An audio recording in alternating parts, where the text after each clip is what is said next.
കേരള സർവകലാശാലയിലെ RSS ഭാരതാംബ വിഷയം VC-യുടെ ഏകപക്ഷീയ നടപടികൾക്കെതിരെ syndicate അംഗങ്ങൾ കടുത്ത നിലപാടിലേക്ക്. രജിസ്ട്രാറെ ഒറ്റപ്പെടുത്തി ആക്രമിക്കാനുള്ള നീക്കത്തെ ശക്തമായി നേരിടാൻ ഇടത് സിൻഡിക്കേറ്റ് അംഗങ്ങൾ. യോഗം അടിയന്തരമായി വിളിക്കണമെന്ന് ഇടത് സിൻഡിക്കേറ്റ് അംഗങ്ങൾ. വിവരങ്ങളെ ശ്രീജ നൽകും. ശ്രീജ, എപ്പോഴായിരിക്കും ഈ യോഗം അടിയന്തരമായി വിളിക്കണമെന്നൊരു ആവശ്യമൊക്കെ ഇടത് സിൻഡിക്കേറ്റ് അംഗങ്ങൾ ഉയർത്തുന്നുണ്ട്. ശക്തമായ ഒരു പ്രതിഷേധിക്കാനുള്ള തീരുമാനം തന്നെയാണല്ലേ?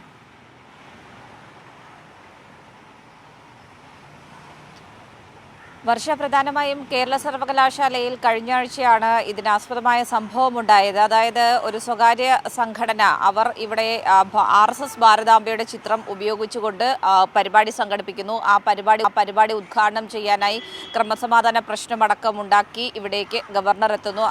അത് സംഘർഷത്തിൽ കലാശിച്ചതൊക്കെ നമ്മൾ കണ്ടതാണ്. സംഘർഷത്തിൽ കലാശിച്ചൊരു പശ്ചാത്തലത്തിലായിരുന്നു സർവകലാശാല രജിസ്ട്രാർ DGPക്ക് ഇതിൽ നിയമ നടപടി സ്വീകരിക്കണമെന്നാവശ്യപ്പെട്ടുകൊണ്ട് DGPക്ക് പരാതി നൽകിയത്.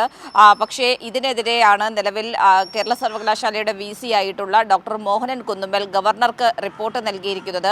ഈ റിപ്പോർട്ടിൽ പറയുന്നത് ഗവർണറോട് രജിസ്ട്രാർ അനാദരവ് കാട്ടി, അതോടൊപ്പം തന്നെ ആരെയും അറിയിക്കാതെ നിയമ നടപടി ഈ വിഷയവുമായി ബന്ധപ്പെട്ടുകൊണ്ട് സ്വീകരിച്ചു എന്ന് കാട്ടിയാണ് ഗവർണർക്ക് റിപ്പോർട്ട് നൽകിയിട്ടുള്ളത്. ഇതിനെതിരെയാണ് ഇപ്പോൾ ഇടത് സിൻഡിക്കേറ്റ് അംഗങ്ങൾ രംഗത്തെത്തിയിരിക്കുന്നത്. ഇതിൽ ഇവർ പറയുന്നത് രജിസ്ട്രാറെ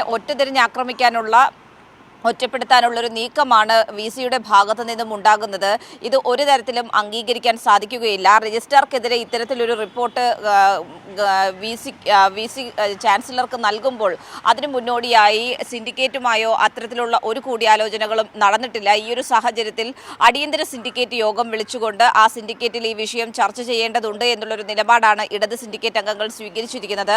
അതിൻ്റെ ഭാഗമായാണ് ഇപ്പോൾ VC-ക്ക് ഇടത് സിൻഡിക്കേറ്റ് അംഗങ്ങൾ ഇപ്പോൾ കത്ത് നൽകിയിട്ടുണ്ട്. ഈ കത്തിൽ ആവശ്യപ്പെടുന്നത് അടിയന്തരമായി സിൻഡിക്കേറ്റ് യോഗം വിളിച്ചു ചേർക്കണം, ഈ വിഷയം ചർച്ച ചെയ്യണം എന്നുള്ളതാണ് ഇവർ ആവശ്യപ്പെടുന്നത്. പക്ഷേ ഇത് VC ഏത് രീതിയിൽ സ്വീകരിക്കും എന്നുള്ളത് തന്നെയാണ് ഇനി കണ്ടറിയേണ്ടത്. കാരണം ഇതുമായി ബന്ധപ്പെട്ടുകൊണ്ട് രജിസ്ട്രാർക്കെതിരെയും ഇടത് സിൻഡിക്കേറ്റ് അംഗങ്ങൾക്കെതിരെയുമുള്ള നിലപാടാണ് VC സ്വീകരിച്ചു വരുന്നത്. അതുകൊണ്ട് തന്നെ ഇതുമായി ബന്ധപ്പെട്ടുകൊണ്ട് ഇനി ഈ കത്തിൽ ഏത് തരത്തിലുള്ള തുടർ നടപടി VC സ്വീകരിക്കും എന്നത് തന്നെയാണ് അറിയേണ്ടത്. പക്ഷേ ഇടത് സിൻഡിക്കേറ്റ് അംഗങ്ങൾ ശക്തമായ പ്രതിഷേധവുമായി മുന്നോട്ട് പോകാനാണ് നിലവിൽ ഇപ്പോൾ തീരുമാനിച്ചിരിക്കുന്നത്. അതിന്റെ ഭാഗമായി അല്പസമയത്തിനകം തന്നെ അവർ മാധ്യമങ്ങളെ കണ്ട് കാര്യങ്ങൾ വിശദീകരിക്കും എന്നുള്ള കാര്യമാണ് ഇപ്പോൾ അറിയിച്ചിട്ടുള്ളത്. ഏതായാലും ഈ വിഷയവുമായി ബന്ധപ്പെട്ടുകൊണ്ട് രജിസ്ട്രാറെ ഒറ്റപ്പെടുത്തിക്കൊണ്ട് രജിസ്ട്രാറെ ആക്രമിച്ച് മുന്നോട്ട് പോകുക എന്നുള്ളൊരു നിലപാടാണ് VC സ്വീകരിച്ചിരിക്കുന്നത്. അത് ഒരു തരത്തിലും അംഗീകരിക്കില്ല എന്ന് തന്നെയാണ് ഇടത് സിൻഡിക്കേറ്റ് അംഗങ്ങൾ വ്യക്തമാക്കുന്നത്. വർഷ.